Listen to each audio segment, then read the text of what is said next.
Right. Hello. Good morning. Yeah, this was a treat for me. Like waking up 1st of December is like just really nice cold weather. There's like this much snow outside, but most of all, like the kids woke up not arguing. Like this is the thing about December and having small kids, like they can't manage impulses.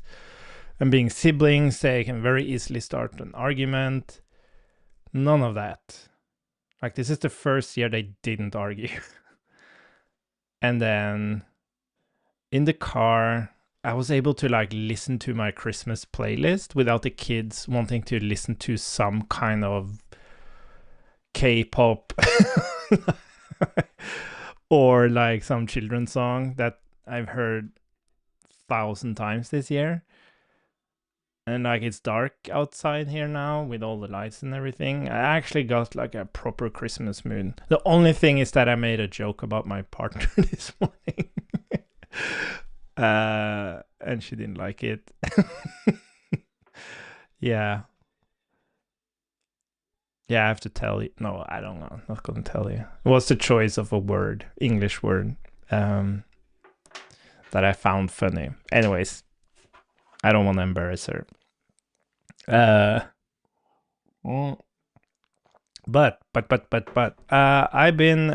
I've been reflecting on like the messaging for a long time, and I wasn't sure. We kind of pivoted back and forth, and I think the best way to kind of get attention and get the message across is to do it like this. Just call it reactive react, because this is all about like reflecting on what would happen if React didn't like still used hooks, because hooks is a really good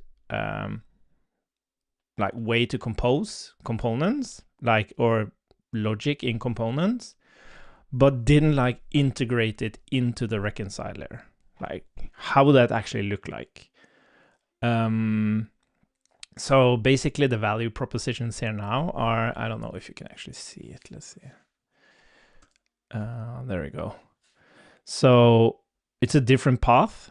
What if React embraced reactive state management and did not stray to the server? Because that's the other thing, is that React has a shit ton of complexity related to running on the server. But I've never worked on apps running on the server. I've always worked on like single page applications, like complex actual apps running in the browser. So that's also another part of it. And then hooks composition, the hooks composition you know and love, which is important to highlight, but without stale closures, dependency arrays, and a melted brain. Maybe that's a little bit harsh, but yeah. And then scale with context, because this is the other thing. Like, I would love to use React if it wasn't like so complex in terms of the amount of primitives, but and of course running in the reconciler, which causes that melted brain. But if I could only use context, like I can't, like you can't use context for state management because of reconciliation. It just becomes a performance hazard immediately. So what this promises is that you do not, and then what we do is that we add this second layer of state management, which can be a completely different programming paradigm, like with mobx and classes. And I'm not saying that's like completely horrible, but it's like it shouldn't be necessary. Like, it should be possible to have like one solution that deals with component state and application state the same way, because it is all part of the same thing. So with reactive state management, you can finally scale context. Then I hope my microphone isn't picking up my music. I'm playing some Christmas music in the background. I don't know how many times YouTube has told me that it picked up on audio in the background from my streams. Let's see. Yeah, so I'm just gonna read this out loud.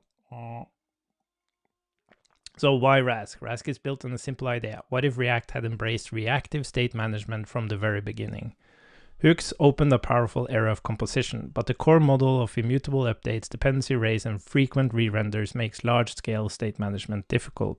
This is the core of it. RASK takes the reactive state model proven by libraries like MobX and Solid and integrates it directly with a reconciler-driven rendering model, instead of integrating state into the reconciler itself. The result is familiar React composition with a different mental model. State update trigger reactions, and reactions trigger rendering automatically. A different path. React doubled down on immutable updates, effects, dependency arrays, and increasingly server-focused patterns. RASK chooses a different path. State is mutable, reactive, and intuitive, and rendering happens when it needs to happen, not because you manually wire dependencies together. No dependency arrays, no state closures, no use memo, use callback for protection. Just state reaction render. This is I feel like this is a little bit too much about like that, because the rendering mental model for React is great. So I think I'm going to change this a little bit. That's what you get when you ask AI to write your documentation. So Hook's composition without the pain. RASK keeps the Hook composition workflow developers love, but in a reactive environment where the mental overhead is drastically reduced. So it just shows you that you still have like use counter with use state. You return things, you can just use it. You will structure logic with hooks, still isolate concerns, and still build progressive abstractions. I love this term. The difference, no more thinking about dependency arrays, closure traps, or invalidated values. Also, performance is really important here. So, you know, I think my audio is a little bit too loud. Let's see if I can. There we go. One of the biggest advantages of reactive state is how applications scale, right? This is at the heart of it. In traditional React, contexts that grow large can become performance hazards because any change tends to re-render all consumers, which triggers memoization workarounds and architectural compromises. Love that term as well. So that would be like you trying to nest contexts for performance reasons, and then you have like one component with like 15 contexts, and then suddenly one parent context needs something from the child context, and you're kind of fucked, and then you have to refactor, and yeah. And then with RASK, context value size doesn't matter. Components only re-render when the specific state they read changes. You can keep scaling your mental model instead of fighting your tools, which is also a really good line. No need to reach for secondary state management library. The same reactive primitives work just as well locally in the component as they do globally across the entire app. This enables project-wide state management without switching paradigms. No separate global state library required. And the design principles are reactive state is the default. State should update directly and intuitively. No immutability gymnastics. Rendering is reconciler driven. The reconciler handles UI expression and component composition. Reactive state decides when rendering happens. Runtime only. No build time transforms. No magic compilation. Code runs as written. Hooks define ownership. State belongs to the component that created it, simplifying structure and cleanup. And then where RASK fits best, RASK is designed for single-page applications with complex evolving client-side state. Dashboards, editors, productivity tools, admin panel, blah, blah, blah. And anything where the front end is the system. If your application depends on rich client-side interaction and long-lived state, RASK provides a mental model that stays simple as your app grows. This is perfect. This is exactly what it is. And then I fixed the children thing. So this is kind of interesting. So,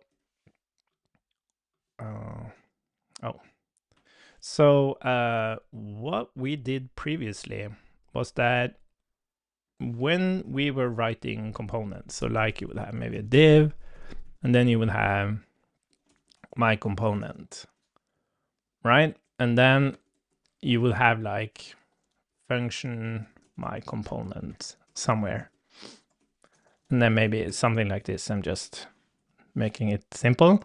So what would happen here previously is that we would have first the Inferno plugin. We'll go in and change these to like create vnode, I think. I can't remember. Something like that. And it has this like bit flag thing, like just call it 1. And then it will be my create component vnode, my component, something like this, right? So that will be the first pass. Now the problem is that this isn't a valid like component for Inferno. So we did like not another pass, but it kind of happens at the same time. Is that this is, oh, sorry. This will be changed into class my component. And then setup equals like this. And that will be it. Yeah, by the way, this also has like a thing. The problem with our approach is that it's very hard to identify which functions are actual components, because they're just functions and they don't have to return JSX, which is a very good indicator, but they don't have to. And you might also have functions inside that function that returns JSX, which is like a render function inside the component and stuff like that. It gets incredibly tricky. So what I discovered is that we can actually, oh, by the way, this is also changed to create vnode 1 div. Yeah, this is also div. And then like, sorry, so this will be like children, yeah, whatever, it doesn't matter. Let's copy this. So what I did instead is I actually almost removed the third pass. The only thing the third pass does now is just rename the Inferno import to RASK UI transform import. And that's just for the consumers of the library to not have to install Inferno. So the way it works now is it's exactly the same. It runs through, it does this, but when, yeah, let's add like, so one more thing here, sorry. So it does import like create vnode, create blah, blah, blah from Inferno. And then in this one, we change that to RASK UI transformer. Yeah, I'm not sure about the name here. Doesn't matter. We can fix that later. Yeah, so let's copy these two again. So, boop. So what happens instead here now is that it just keeps it as is. It doesn't do anything to this. Let's see. It's the exact same thing, which is really, really nice. The only thing we do is that we have our own create component vnode. And I can even write the code for you here now. So in this transformer file, the create component vnode takes like all the args. So it's like the bit flag, and this is the component. And then you have like key and ref, I believe, are the other. Oh, sorry. It has props, key, and ref.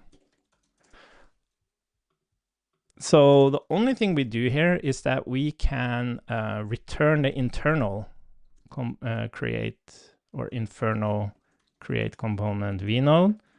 And now we can pass it the exact flag, which is the class flag.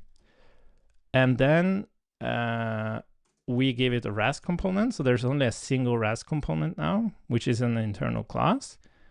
And then we just, oh, sorry, it's not component, it's props. Wait, sorry, it is component and props. And then we just say props component equals component. So it's like a private thing on the props. And then we just pass this. That's the only thing we do. So now any function component becomes a RASK component, and then internally in the RASK component, we evaluate if it returns a function. We treat it as a stateful component, and if it doesn't return a function,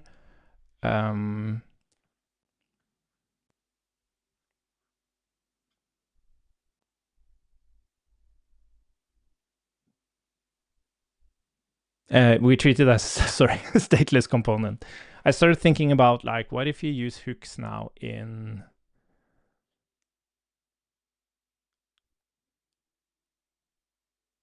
yeah, I think we have one.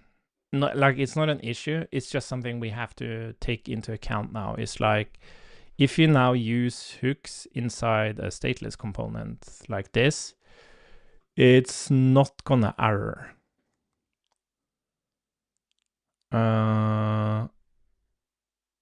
Which it should. So we should fix that.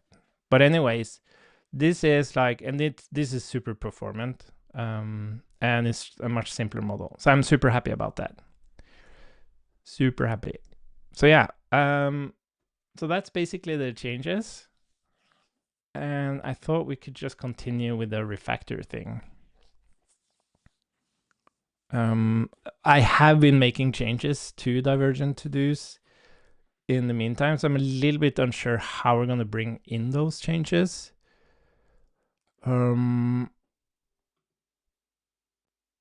Yeah, maybe I'm just going to do a try here to see if we can. Is this on main? Or do we create like a... Oh, we're on main. Git checkout RASK UI refactor.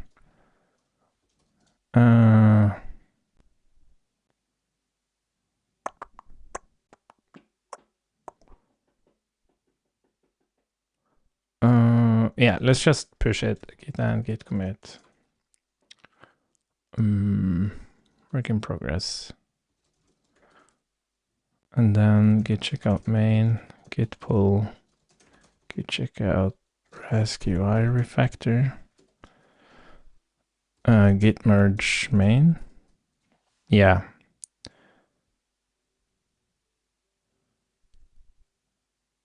Auto merging. Top bar has a conflict. Onboarding context has a conflict. Ugh. How can I abort? Git reset hard. Yeah, fuck it. This is the really tricky. This is the hardest thing about I've done this a few times, like refactoring a full-on in development application to a completely new. Like at Code Sandbox, that's how I got into Code Sandbox, because before I even started working there, I refactored a Redux app to a Cerebral JS app while it was under development. And then I did the same a couple of years later from Cerebral to Overmind. And it's really, really tricky because ideally you do the refactor in one go.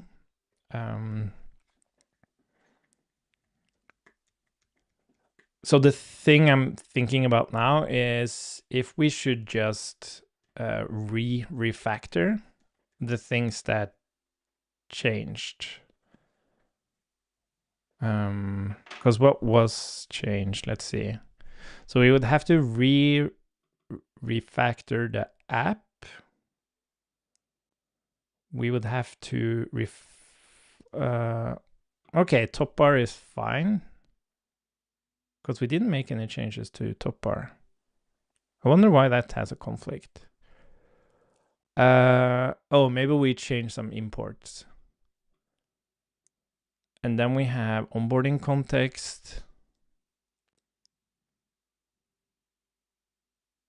We would have to refactor that again. Thinking. Because I don't think we're gonna make, well, you never know. Yeah, how are we gonna do this? So we can do the refactor just as an exercise first. And then, you know what? I think we're going to do that. We're just going to continue refactoring. And then at some point, and we're just doing this refactor to kind of discuss and identify things. And then we kind of get to a point where we're happy. And then I'm just going to throw away the branch. And then I need to find like a better timing to do an actual refactor.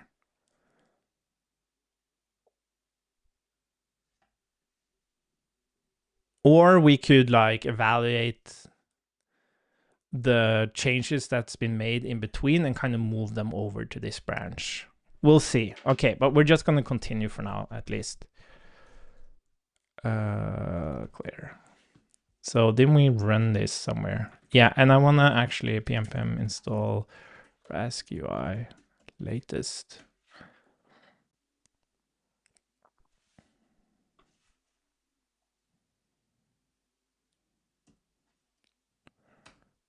There we go.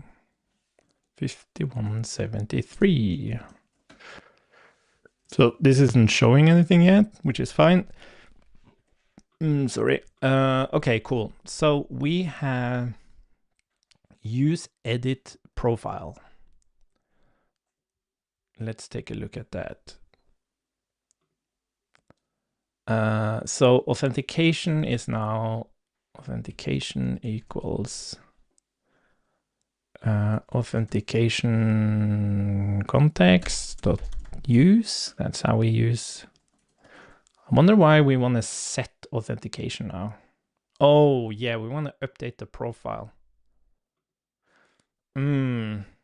Yeah, I promised myself we should not like actually refactor any of the like separations there. We're gonna keep the hooks as is. So we really need a way for, oh, is that any? That shouldn't be any. Oh, that's my bad. Let's see if we can fix that. Unless it's just oh, I made a boo-boo. Let's see. Core. Oh, that's super annoying. Okay, I'm gonna just fix it and then I'm gonna publish that later. We can just fix it locally on the other thing. How did I miss that? Use should return T. There we go. Yeah, and this one should also return T. Nice. Let's just bump the version. It's a bug fix. Git commit fix return type of context. That's super bad. How could I miss that? Yeah, I don't want to drag down my phone. Oh, by the way, I need to put this thing into my phone.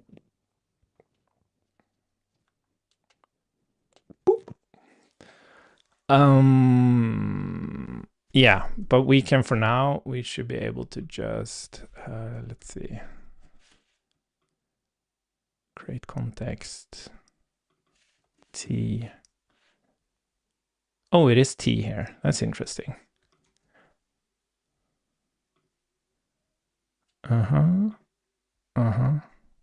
There we go. But we do need a way to actually update the profile. So I'm gonna allow just doing that here. So that's gonna be a nice use of the view hook, use view. So let's just add, where are we gonna put you? Yeah, let's just put it here. So update profile. What does it actually expect? Set, is it just set profile? Where do we do that? Oh, set authentication. Yes, we're updating. Okay, so if there is no profile, we don't do anything. Oh, where did you go? Update profile. So this is a partial, right? Yeah, partial profile. Okay. Update partial profile. And then we're gonna check if we don't have any state profile, we're just gonna return. Or we're gonna say state of profile equals state of profile. Or sorry, we can do assign state update. Sorry, state of profile update. Oh, if no state of profile. Cool. And then we just want to allow you to use that. So we're gonna use view here. So we're gonna have the state, and then we're gonna have update profile. So the view, if you don't know, this is how we compose together reactive objects like state with anything else object, it being other reactive objects or just plain objects, or it doesn't matter. It just composes in so that we can now use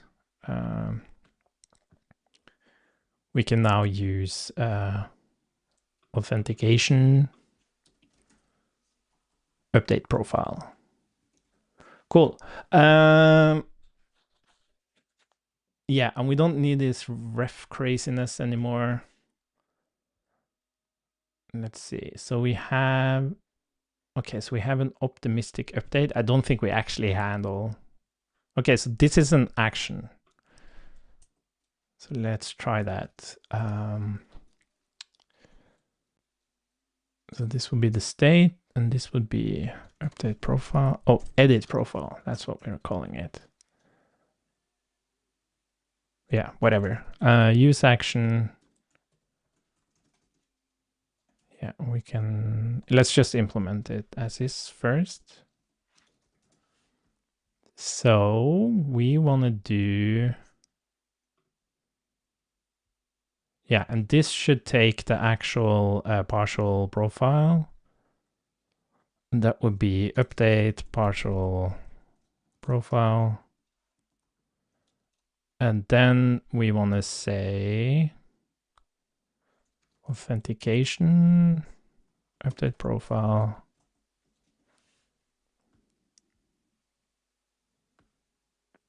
Let's see, and this is the actual update.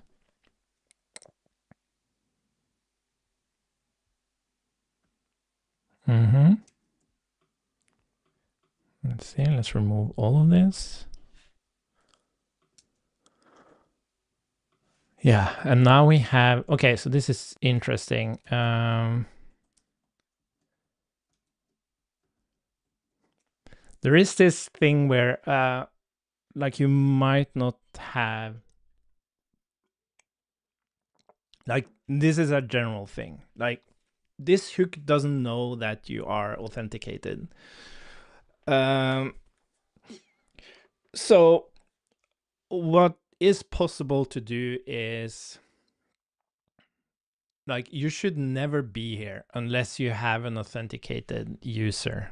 So what we can do is, in the authentication context, we can actually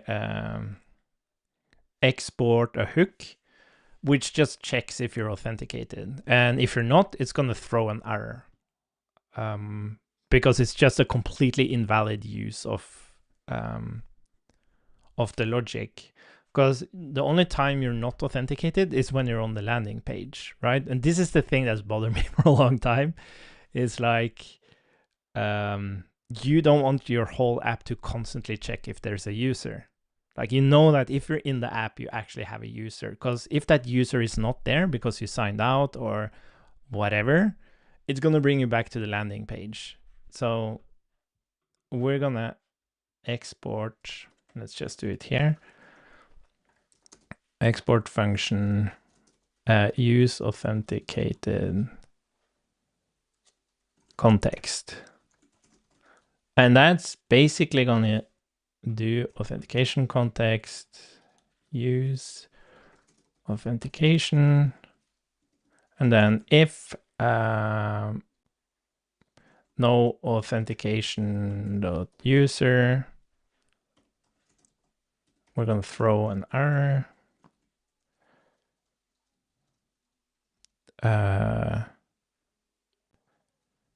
No authentication, return authentication. So this should give us, always give us a user. Use authenticated context. So now we know that we have a user, exactly. Nice. And doc. Where's doc coming from? Why is doc making...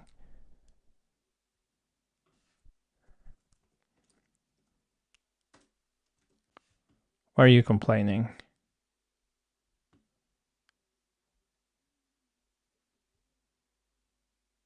Oh. Oh, it was user, sorry. It was user UID, sorry. User UID. Okay, that's why I was so confused. Updates. Cool. So now we're, like, since it's Firebase, we're just updating the profile because this is exceptionally unlikely to fail. And then do we even return? I'm not sure if we actually ever use the state here, because it's such a background process. It's like if you're like going through onboarding or whatever, you're never like explicitly changing the profile. So I think we're just going to return edit profile here. And then we don't really care about the state. Oh, sorry.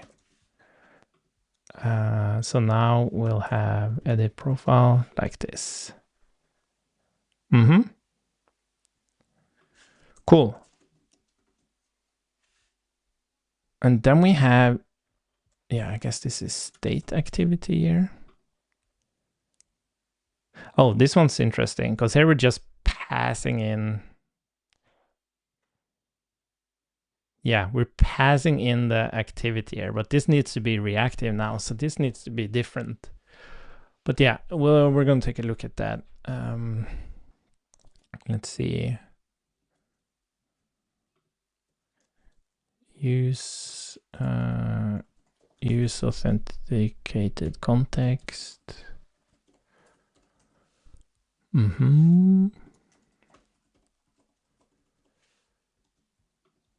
Yeah, let's discuss that first. So this will work with React, just passing in the activity here, and then I guess there's like a effect that's using the activity, yeah, using the year to like re-trigger.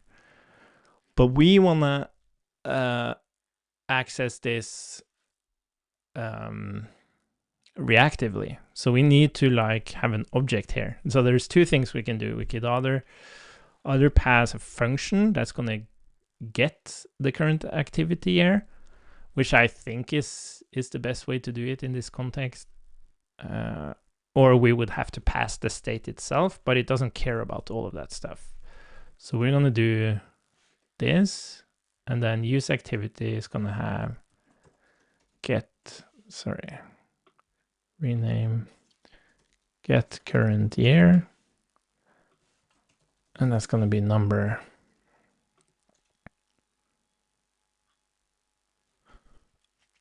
So what's interesting here though is this is the implicit nature of reactivity, which can be a good thing and not so good thing. So we're gonna see that here, where I kind of don't really like reactivity. Like nothing is, yeah, we don't need a ref here. We can just const last fetch. Well, let last fetch equals, oops, null as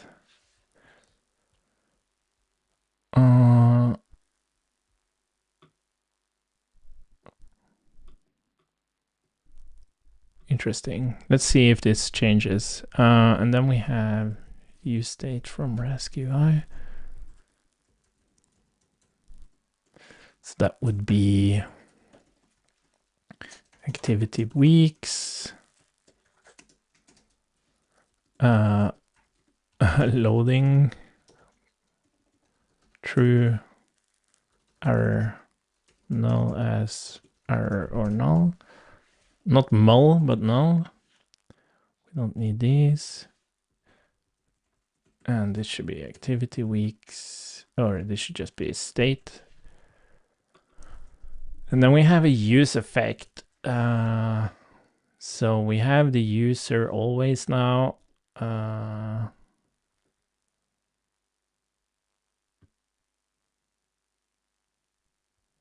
Yeah. And this doesn't need to be in here. Let's move that down here. Oops. This is return state. We don't need this anymore.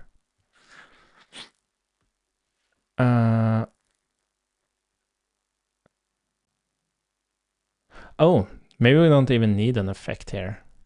Because this is... No, we do need an effect. Why do we have unsubscribed true?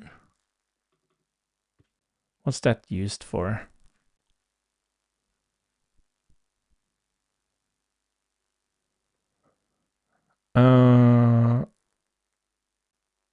Oh, I think this is just caching.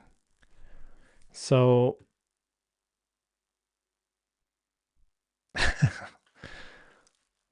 why do we return unsubscribed true? I don't think this actually worked. Like, this is in the same scope. So, oh, I guess if it's, oh, there's a query. So,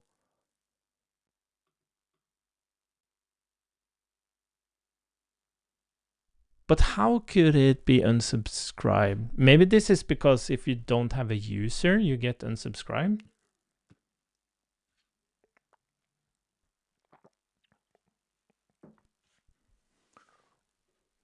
Oh, yeah, because in the desktop app, oh, I didn't think about this. Oh, wait a minute. I made a mistake. Well, so, okay, so use edit profile does require, oh, this is complex. Not like RASK wise, but like this application, I was wrong to state that you're brought to the landing page when you're signed out, because that's not true in the desktop app. In the desktop app, it kind of just gives you a sign-in dialog. So it persists kind of the UI behind it, all the state. So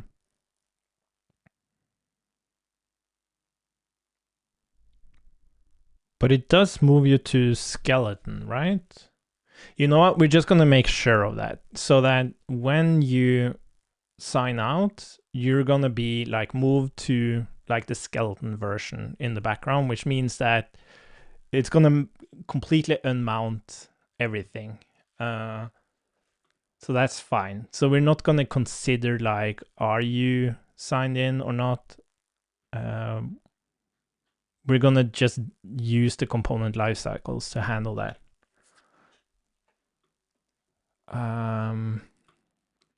And that's really nice. Like binding state management to component lifecycle is really nice when you sign out, because you can just like you just key the whole app on the current user UID, for example. So if you sign out, the whole app is gonna just unmount and clean up everything, which is super nice. So, but if you have global state management, you don't do that, right? So you have to manually clean up everything, which is risky.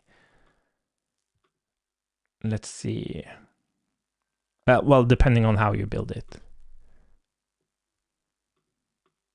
And that's also a thing, like in external state management, you have to like manually dispose of things.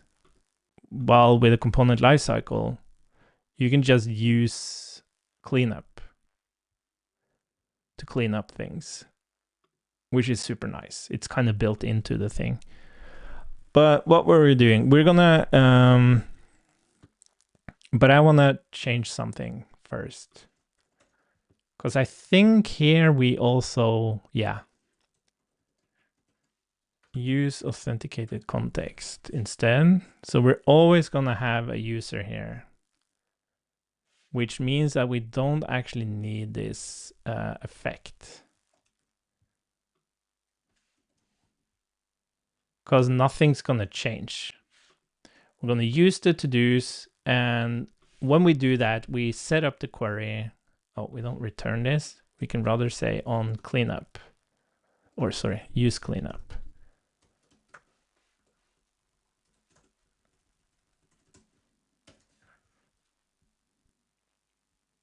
Yes. So when we start using the to-dos, we are just setting up the query, and then we listen to changes to it. And whenever the component unmounts, then it's going to clean it up, which means that basically the app is unmounting because the user changed. That's a better kind of architecture for it. Let's see, use edit profile. Where were we? Use activity. So that means that this is really kind of true here as well. The only thing that we want to change here is we're going to change fetch activity. Let's see. Query snapshot. Yeah, because this is not a listener. This is just grabbing the document. So what we're going to do here is get current year. We're not going to do this. So the reason we're using an effect here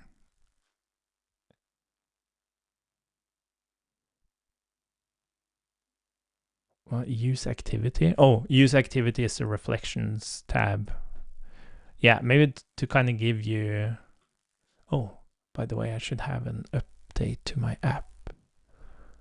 So that's a reflection tab here. That's what we're looking at. That's what's called activity. I changed the terminology a bit.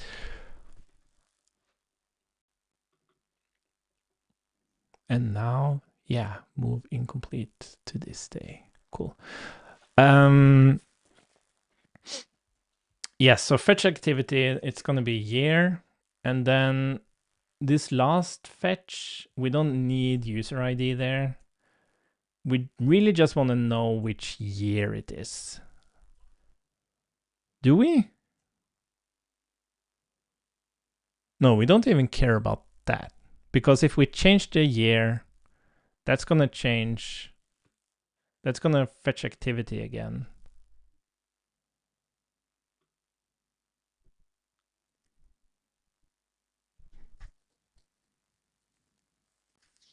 How did this work? I can't quite remember because there is a loading state there.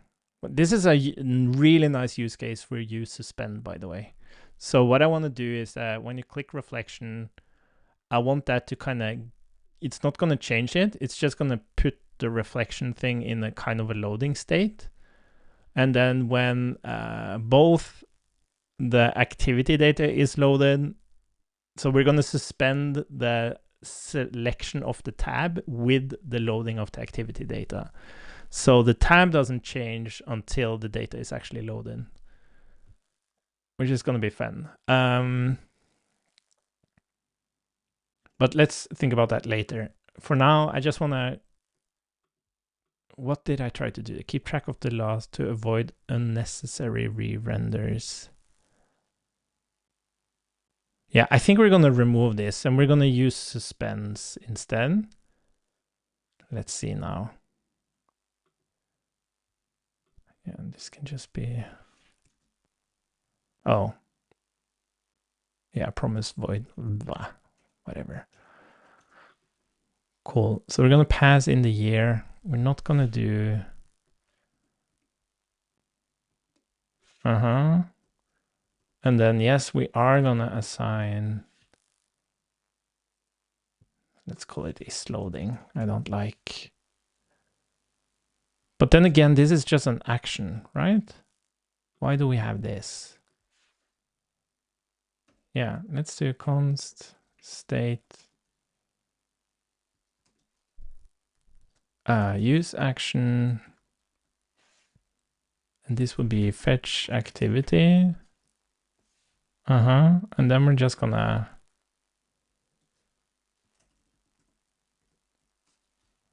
Yeah, let's call this handle. I want to find some good naming for this because this is the fetch activity action. So it passes in the year. It runs the action. It will do all the management of the state. This will be authentication user.uid. Get current year. No, that will be year. And none of this stuff. None of the try catch stuff. Bloop. Look at this. Beautiful. Yeah. So currently use activity is, yeah, this is going to be nice. So we have use activity, which basically is just concerned about running fetch activity whenever the year changes. And that's going to set it into a pending state. And this is something we can use with suspense later to organize the UI there. Or create the user experience. By the way, I need to check my calendar.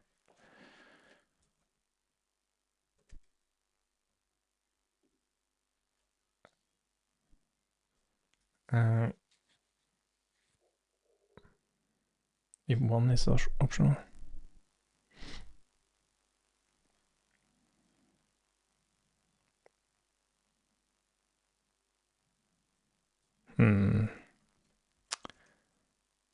Sorry, I'm just answering. Adam is working on the router to add like optional params, which is interesting. And I gave him a challenge, a typing challenge. If one is optional, they're all required to specify. Example. Let's see. Sorry, I just need to check my calendar.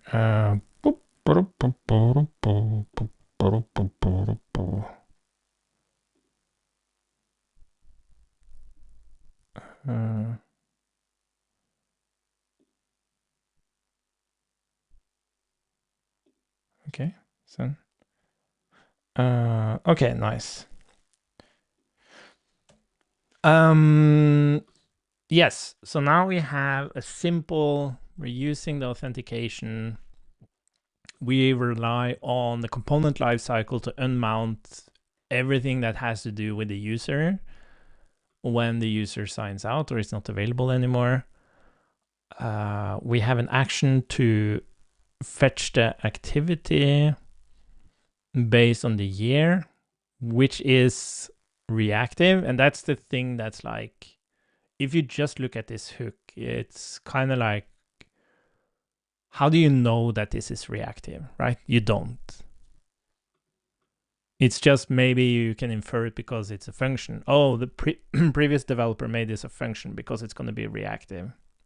And we're using an effect here, which also indicates that this is reactive. But there's nothing like explicitly stating that. Which is fine when you render something. But when it comes to logic, it's not like super ideal. So, which is why I kind of...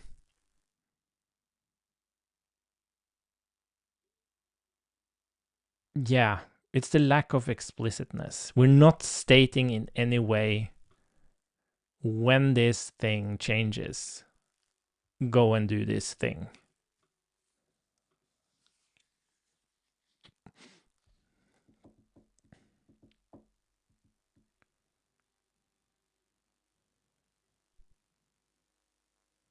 Yeah, it's almost like even just use effect should be like use observe.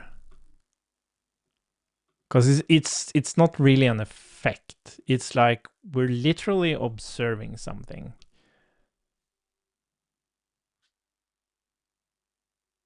Yeah, and then you could like just in the thread of like making it explicit, you could also do kind of like yeah, it is funny.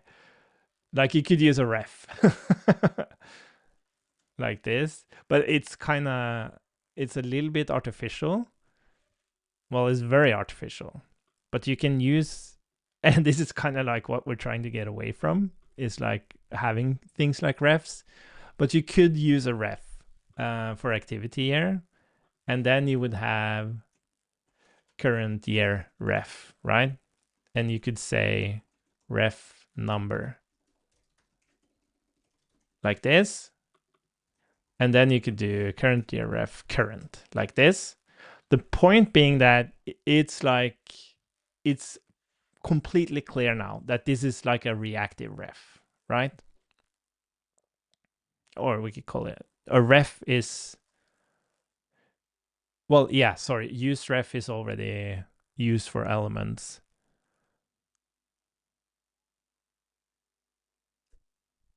Oh, but you could use a ref. Oh, you can already do this actually. That's interesting. Yeah, only it's not like a return value. It's something, I'm not actually sure how this works. Yeah, I think you kind of have a function here or something, like as an argument. Anyways, what was I gonna say?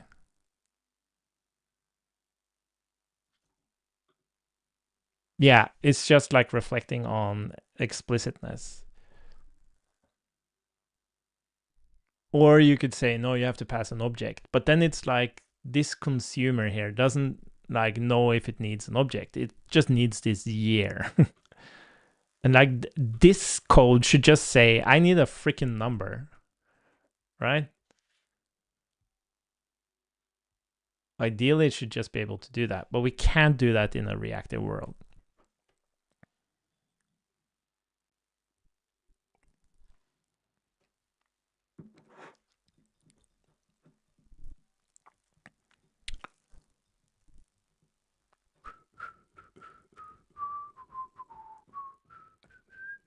Yeah, anyways, that's something to think about. But other than that, it's super nice. So when we're using activity, let's call it activity here instead.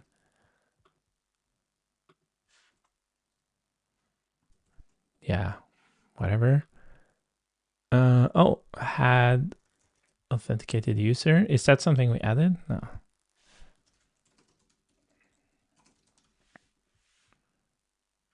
Track if we've seen an authenticated user in this session. Yeah, I'm not sure what that's being used for. Oh, okay. So we have a bunch of effects here. Like, it's insane. That's what you get for generating code.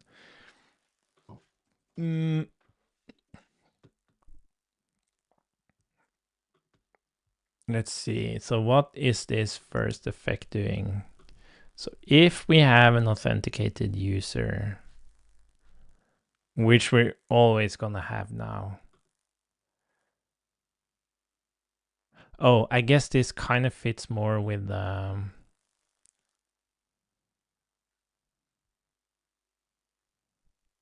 let's see.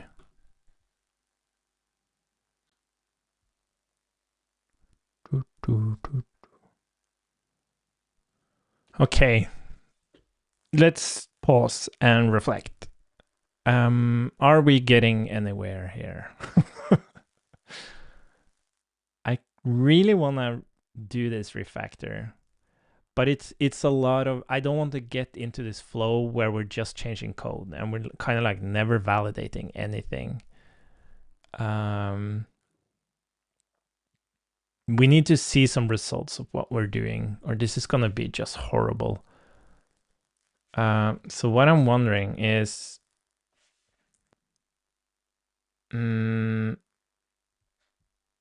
so currently with the app, what we're doing is we're just returning app content. So this is not, we're not even authenticating here yet. Because I believe inside app content, there is like a skeleton thing that we're rendering first. Like we have the top bar, we have the calendar, auth model. How do we render the, oh, is this like integrated?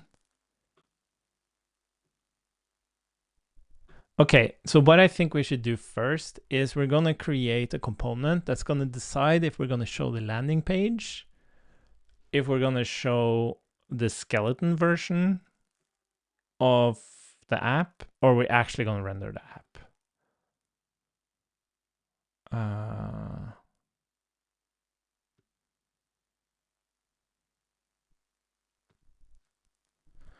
But let me just check how does this work. Does this have like, oh yeah, now I remember. There is no skeleton. We're just passing down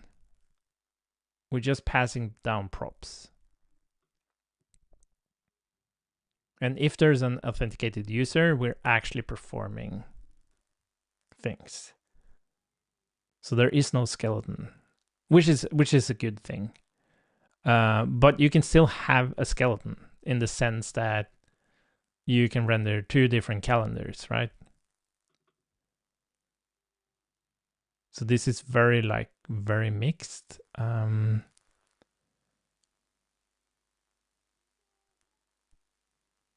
Yeah, so we just need, what are we gonna call this?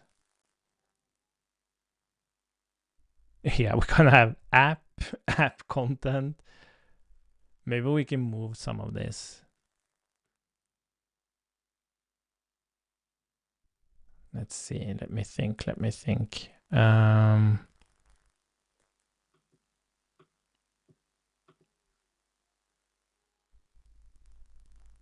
This is the app.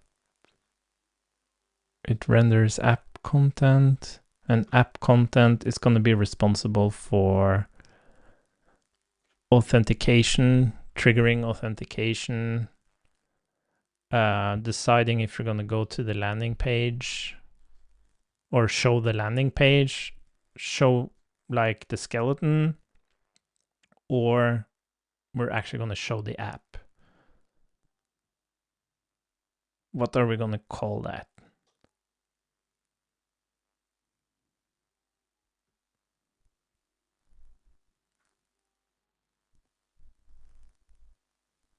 It feels so weird to have app content and actual app content.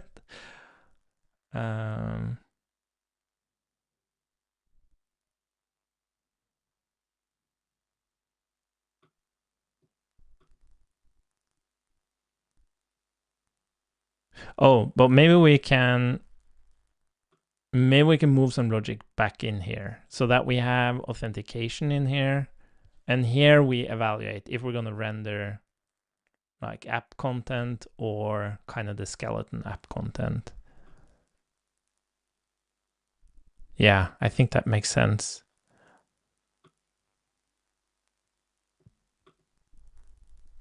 But this, I'm not sure about this. We have a route. No, that's fine because we're going to use our own router. Okay, cool. Let's do that. Let's see. So we're going to inject the authentication here instead. Authentication context. And then we are going to have a different kind of app content. So that will be app skeleton. Let's see. Yeah, and this is also something we're going to try to use suspend for, because now you kind of see things popping in. Like suddenly you get the to-dos, suddenly you get the profile. You might see the to-dos, you might not see your profile. Like it's, but now we're going to suspend those. So we're going to have a suspend here for... Yeah, that's also going to be interesting. If we want to suspend...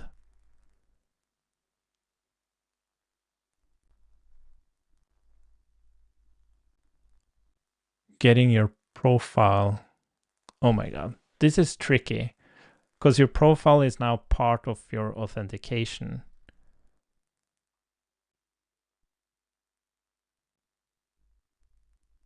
Yeah, no, we need this to be a separate component because the orchestration of like showing skeleton and not skeleton, that's like, that needs a component. We can't just shove that in here. Yeah, no, we're not going to have this here. But what are we going to call them? App content is a bad name.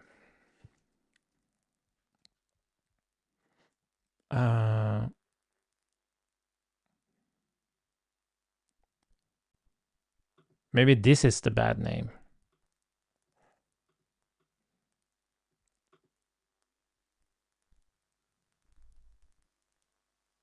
Whatever, I'm stuck. My brain isn't working. I'm gonna jump off the stream and then at least we have a plan. I'm gonna figure out the naming of these and then next time we're gonna create one component that's responsible for authentication, showing the loading state and not loading state and using suspense and all of this stuff.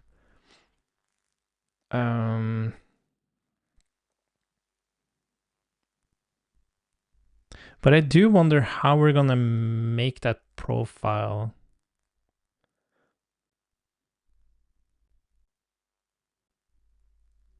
How we're gonna do, I'm just reflecting on. So during authentication, we're gonna show the skeleton, of course, but we're gonna keep showing it after you've been authenticated. So basically when the profile is loading and your to-dos are loading, but we can't load the to-dos and the profile until you are authenticated.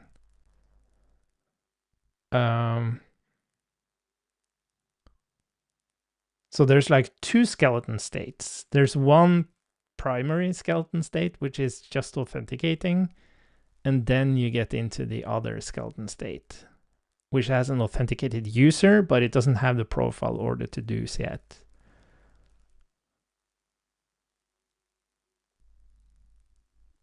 So it would be nice to just have an app skeleton. So if we have authentication here, we could show app skeleton. That's fine. But then when you're authenticated, we can't just show the app. We have to show...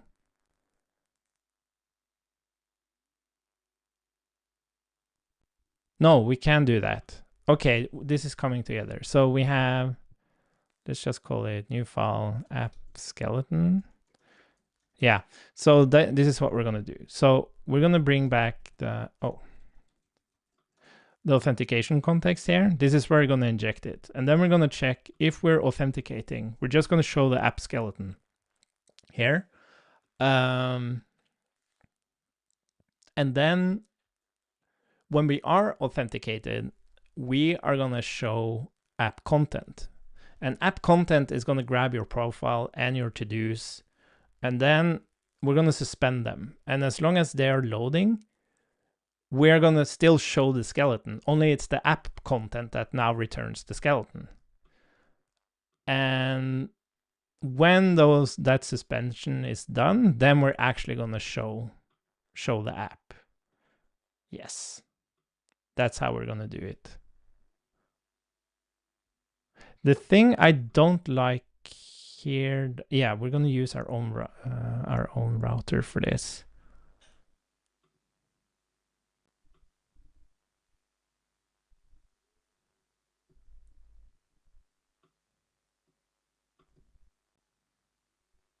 Yeah.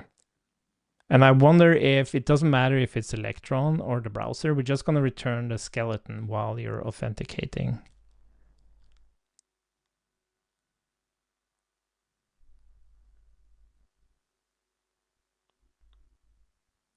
So it's interesting. Are we really going to show skeleton? Because in the browser, you don't want to go from the app skeleton to the landing page.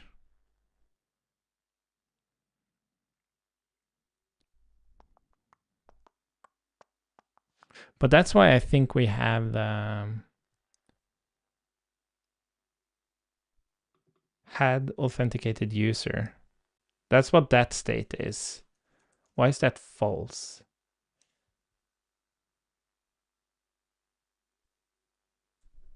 Has left landing page. Set item. Yeah, has left.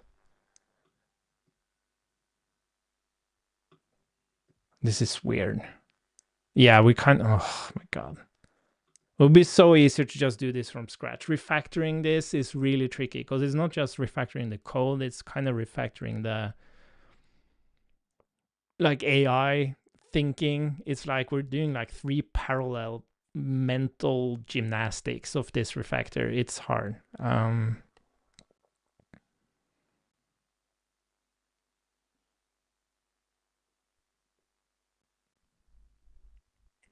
So what I think is like, because we shoved logic in all over the place, but the authentication context should really know if you already signed in or you left the landing page. But that was old logic, because now if I sign out on the web, I do go to the landing page. So that doesn't matter. What matters is if I load this and I think I'm authenticated, like I was previously signed in when I loaded the page, then we want to show the skeleton. If not, we're just going to show the landing page immediately. So that means that you might show the skeleton if you were signed in, but for some reason that's been expired. And then you go to the landing page. That's fine. But most of the time you refresh, you are still signed in. So we're going to show the skeleton and you seamlessly go into the app. Yes. So that means that state needs to be part of the authentication so that we can show the correct loading state here. So this is going to control, are you on the landing page? Should we show the landing page? Should we show the skeleton? Because you're either in Electron or you were previously signed in on the web. And then if you're authenticated, we're going to show the app content. And that app content is going to fetch the profile. It's going to fetch your to-dos. And it's going to just keep suspending that until all is resolved and keep showing the skeleton. So that means if you're signing in the first time, you click sign in, we go into an authenticating state.